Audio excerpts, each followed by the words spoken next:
Dear Esther, the gulls do not land here anymore. I've noticed that this year they seem to shun the place. Maybe it's the depletion of the fishing stock driving them away. Perhaps it's me. When he first landed here, Donnelly wrote that the herds were sickly and their shepherds the lowest of the miserable classes that populate these Hebridean islands. 300 years later, even they have departed.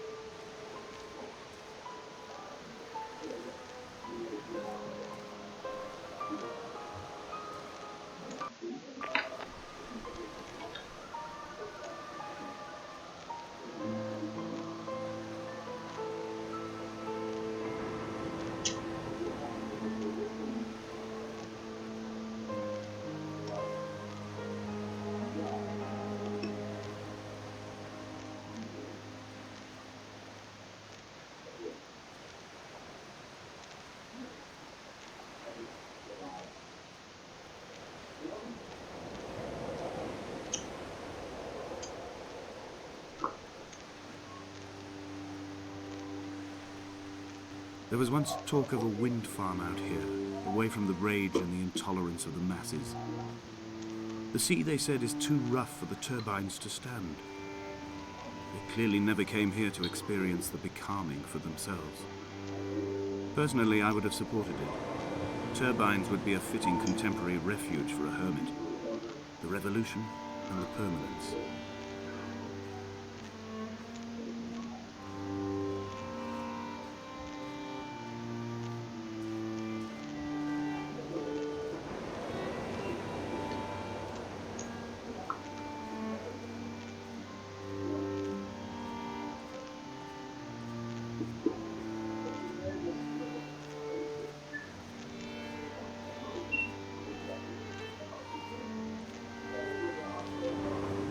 Donnelly's book had not been taken out from the library since 1974.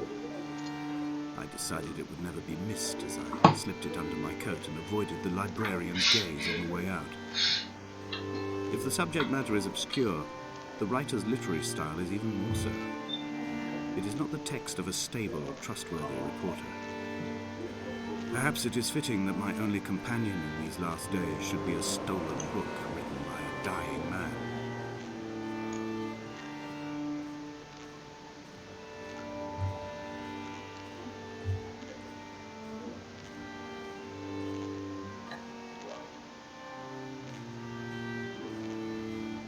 When someone had died or was dying, or was so ill they gave up what little hope they could sacrifice, they cut parallel lines into the cliff, exposing the white chalk beneath. You could see them from the mainland or fishing boat, and know to send aid or impose a cordon of protection, and wait a generation until whatever pestilence stalked the cliff paths died along with its hosts.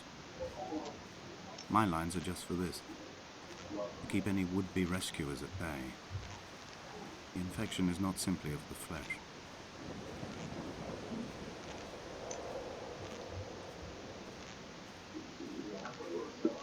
We are not like Lot's wife, you and I. We feel no particular need to turn back. There's nothing to be seen if we did. No tired old man parting the cliffs with his arms. No gifts or Bibles laid out on the sand for the taking. No tides turning or the shrieking gulls overhead. The bones of the hermit are no longer laid out for the taking. I have stolen them away to the guts of this island, where the passages all run to black, and where we can light each other's faces by their strange luminescence.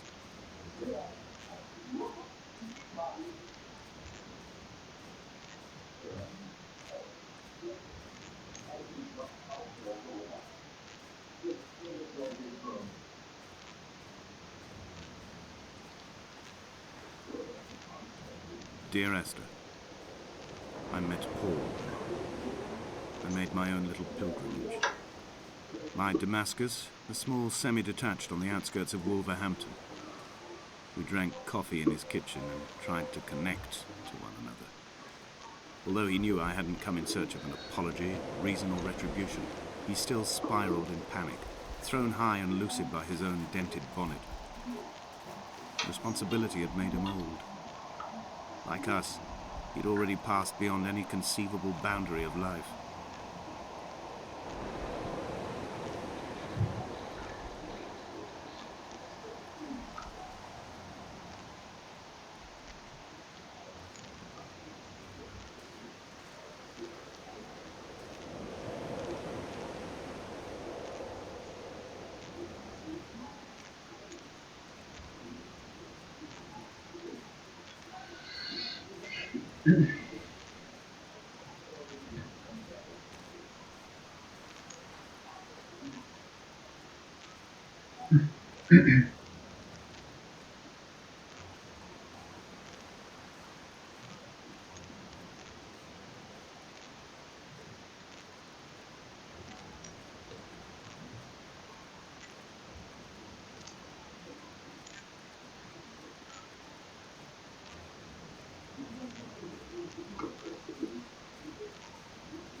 Dear Esther, I have now driven the stretch of the M5 between Exeter and Bristol over 21 times.